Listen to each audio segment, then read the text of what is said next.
IT company normally બે ટાઈપની હોય છે. IT service provider company, IT product development company. Like TCS, Infosys, Wipro, આ બધી આઈટી સર્વિસ પ્રોવાઈડર કંપની છે.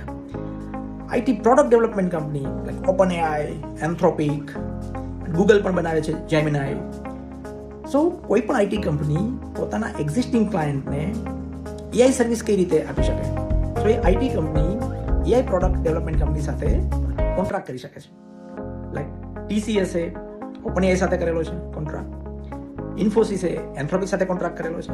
તો આવી જ રીતે આ બધી મોટી મોટી IT companies AI product development સાથે કોન્ટ્રાક્ટ કરે છે.